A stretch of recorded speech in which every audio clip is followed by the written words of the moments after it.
ఇకపై స్థానిక సంస్థల్లో రూరల్ ప్రాంతాల్లో బీసీలకు 34% రిజర్వేషన్లు, అర్బన్ ప్రాంతంలో 33.1% రిజర్వేషన్లు. అంతేకాదు అక్టోబర్లోగా ఎన్నికలు, ప్రత్యక్ష పద్ధతిలోనే మేయర్ల ఎలక్షన్స్. మరోవైపు భారీ పెట్టుబడులు, కొత్త ప్రాజెక్టులు, ఉపాధి అవకాశాలకు రెడ్ కార్పెట్. ఇలాంటి ఎన్నో కీలక అంశాలకు రాష్ట్ర కేబినెట్ గ్రీన్ సిగ్నల్ ఇచ్చింది.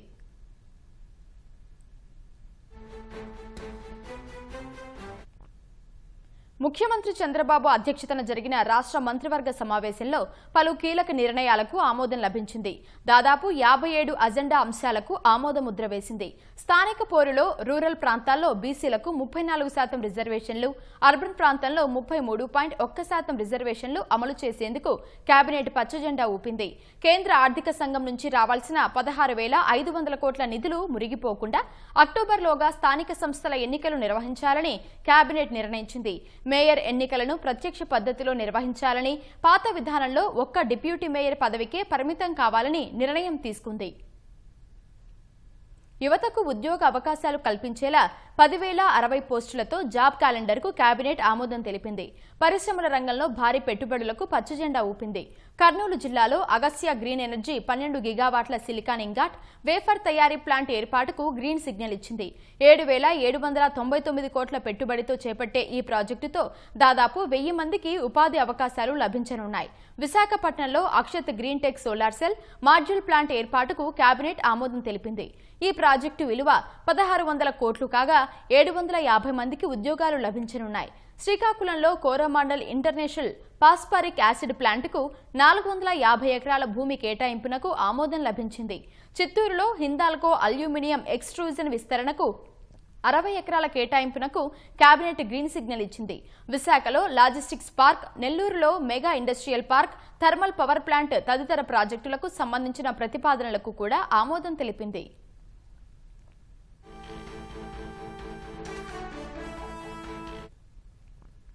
రాష్ట్రంలో డేటా సెంటర్లు, ఏఐ, గ్రీన్ ఎనర్జీ రంగాలకు మరింత ప్రోత్సాహం కల్పించే కేబినెట్ నిర్ణయం తీసుకుంది. విశాఖలో 486 మెగావాట్ల హైపర్ స్కేల్ డేటా సెంటర్ ఏర్పాటుకు ఆమోదం లభించింది.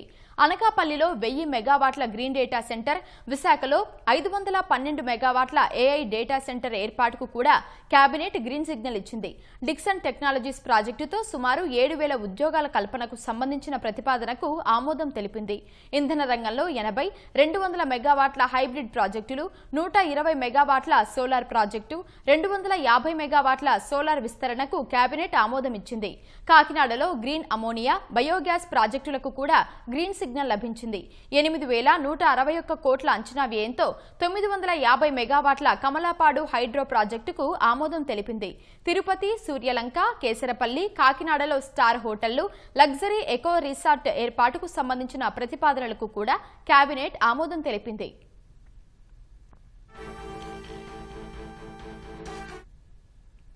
అమరావతి రైల్వే లైన్ కోసం భూ సమీకరణకు సంబంధించిన ప్రతిపాదనకు మంత్రివర్గం ఆమోదం తెలిపింది. వడ్డమాన భూములకు పరిహారం చెల్లించే అంశానికి కూడా కేబినెట్ గ్రీన్ సిగ్నల్ ఇచ్చింది. బీసీ విద్యార్థులకు ఐఐటీ, జేఈఈ, నీట్ వంటి పోటీ పరీక్షలకు కోచింగ్ అందించేందుకు ప్రత్యేక కేంద్రాల ఏర్పాటుకు గ్రీన్ సిగ్నల్ ఇచ్చింది.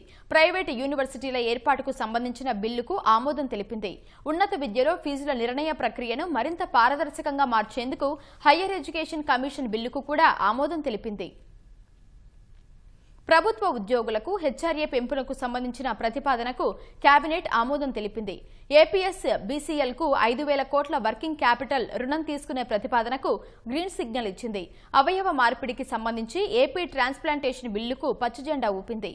హైకోర్టు మధ్యవర్తిత్వం, ఆర్బిట్రేషన్ సెంటర్ల ఏర్పాటుకు సంబంధించిన ప్రతిపాదనలకు కూడా కేబినెట్ ఆమోదం తెలిపింది.